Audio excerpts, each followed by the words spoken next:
Dean Martin was terrified. Not the kind of fear you see in movie scripts. The kind that looks dramatic and poetic under a spotlight. This was raw, quiet panic. The kind that makes your hands shake at 5 in the morning. He wasn't appos, T hungover. He wasn't appos, T acting. He was afraid. Because on that cold November morning in 1958, Dean Martin, the charming crooner, the wisecracking comic, the man everyone thought was just a pretty face with a whiskey glass, was about to do something that could destroy his entire career. He was stepping onto the set of Rio Bravo, a serious Western, opposite John Wayne, the most iconic American movie star alive. One wrong move, one bad performance, and he'd be a punchline.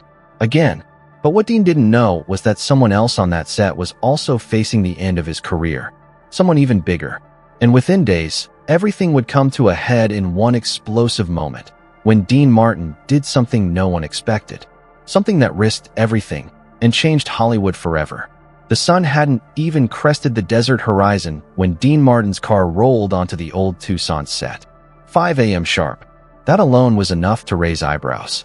Dean was known for being punctual, but never early. As he stepped out, the crew noticed something strange.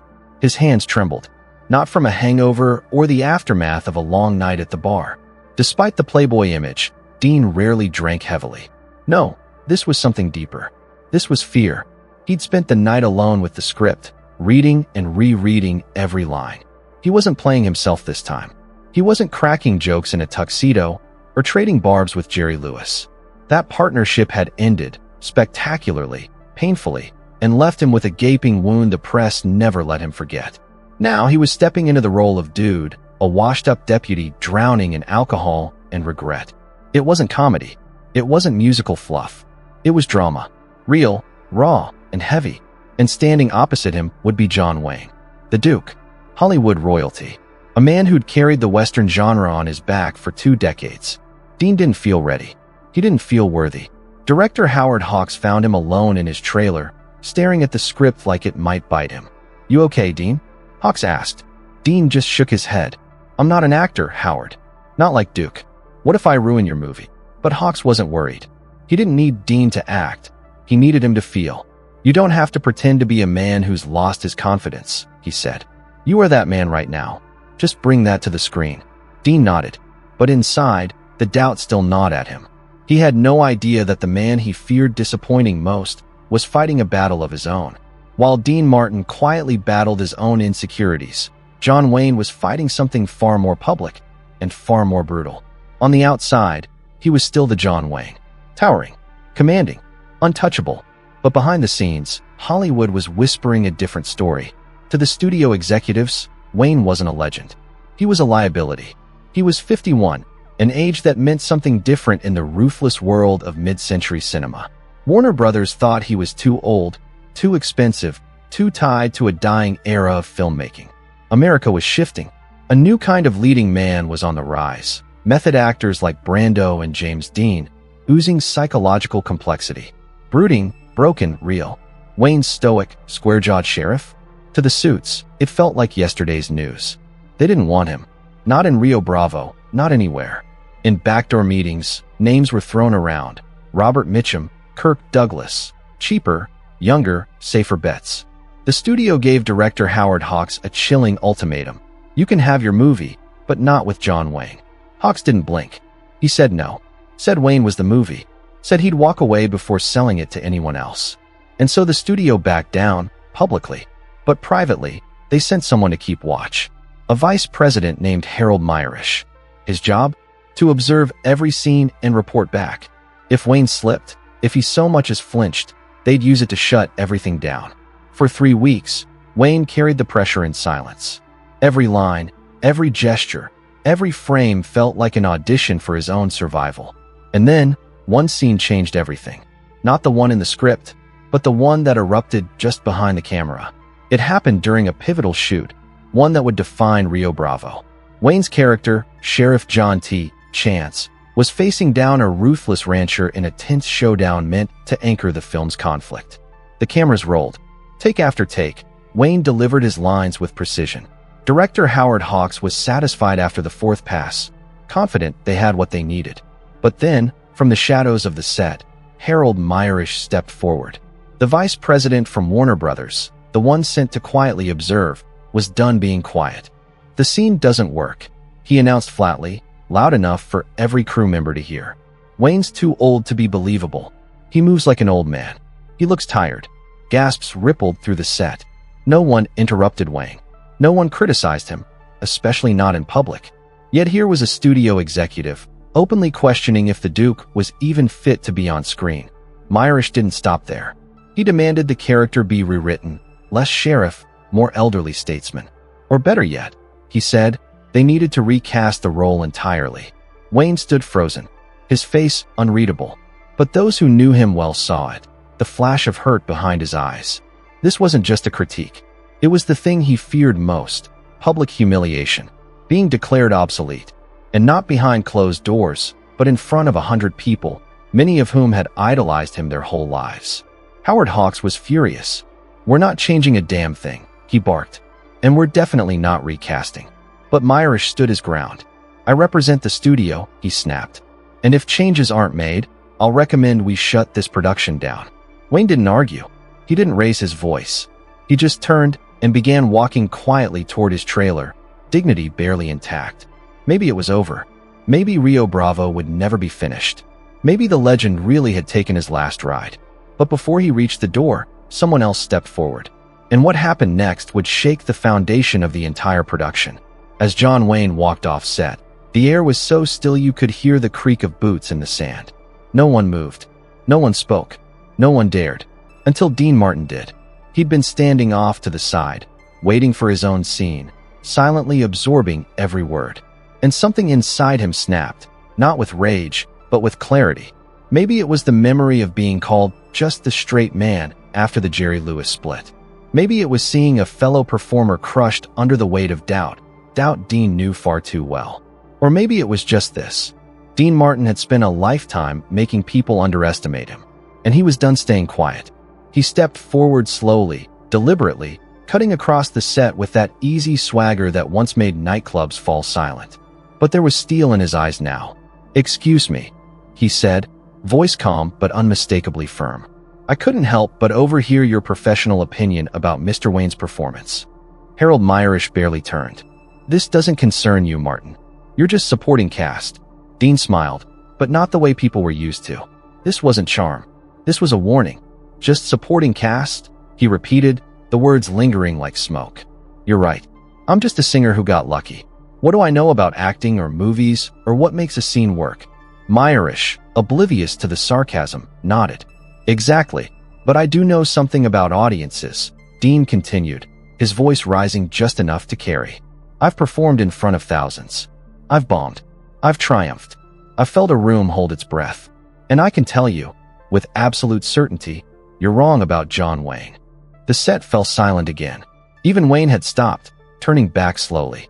"You think he looks old in that scene? You think he moves like a tired man?" Dean said, stepping closer. "What I saw was a man who's been sheriff for 20 years. A man who doesn't need to prove himself anymore. That's not weakness. That's authority. That's truth. That's exactly what this character needs to be." Myrish scoffed. "You're entitled to your opinion." "I'm not finished," Dean cut in sharply. And this time, there was no smile. "If you replace Duke, you replace me. Period. My contract gives me script approval. And I'll reject any version that doesn't have John Wayne playing Sheriff John T. Chance. I'll walk off this film right now and take it to court. Tie it up for years. And you know what? When the dust settles, your budget will be gone, your studio will have nothing to show for it, and you will be the one remembered as the guy who blew up Rio Bravo." Dean took another step forward, now face to face with the stunned executive. "I don't need this movie," he said, voice low but unwavering. "I've got hit records, I've got a TV deal, I've got a nightclub act that makes more in a month than this film pays me total. But this movie needs John Wayne. And if you can't see that, you're in the wrong business." Myrish turned red. He sputtered, threatened lawsuits, rattled off contracts. But no one was listening, not anymore. Dean had just thrown down a gauntlet. And now, all eyes were on the studio. For a moment, no one moved.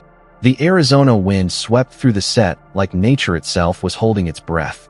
Dean Martin had just stood toe-to-toe with a studio executive, threatened lawsuits, career suicide, and an all-out production shutdown, and meant every word of it.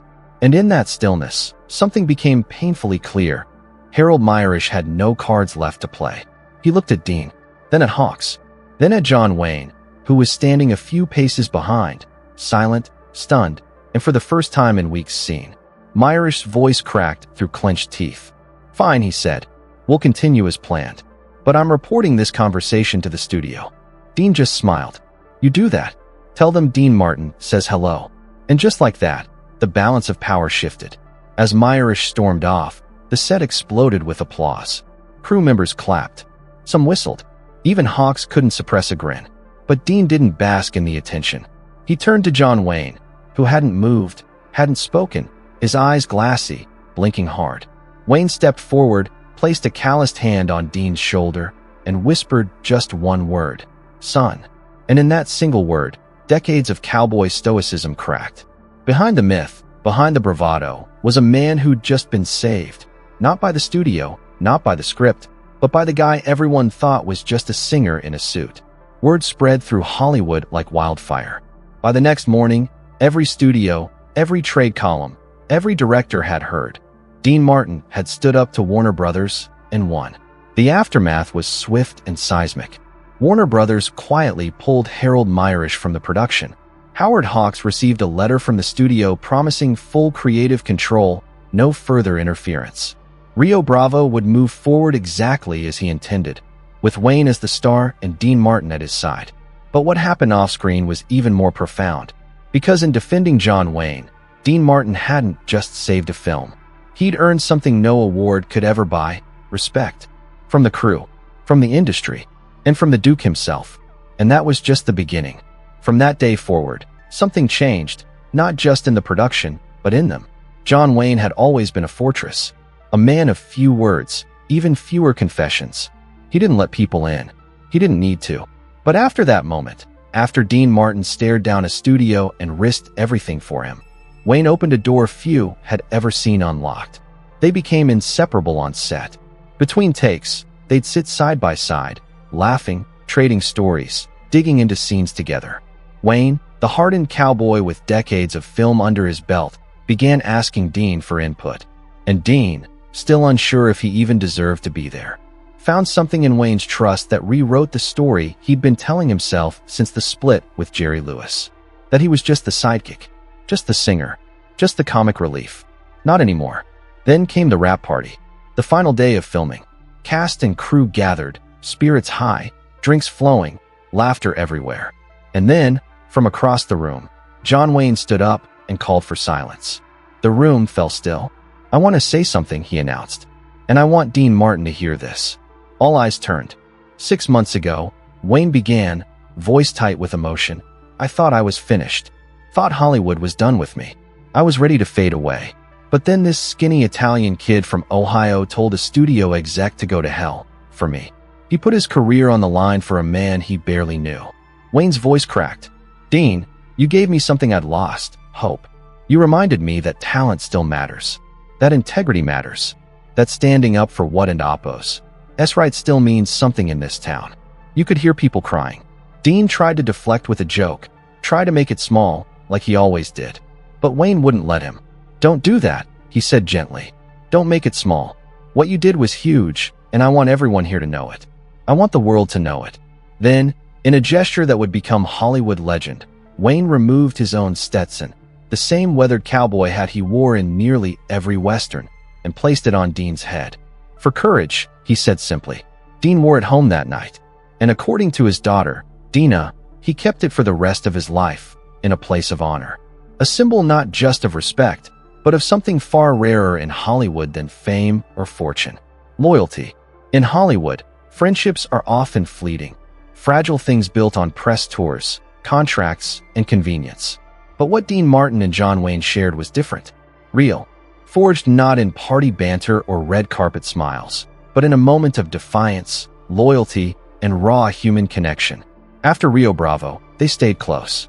When Dean's son, Dino Jr., died in a tragic plane crash in 1987, Wayne wasn't around. He had passed nearly a decade earlier. But if we rewind to 1970, Right after the crash of Dean's military pilot's son, Wayne was there. No cameras, no entourage, no announcement. He just showed up, walked through Dean's front door, sat beside him on the couch, and stayed. 3 days. No speeches, no advice, just a silent, immovable presence of comfort. That and Appos. That's what real friends do. And years later, when the roles reversed, when John Wayne was slowly dying of cancer, Dean walked into his hospital room, took one look at his fading friend, and somehow made him laugh. They talked about Rio Bravo, about that fateful day when Dean told a studio executive to go to hell and gave a legend his dignity back.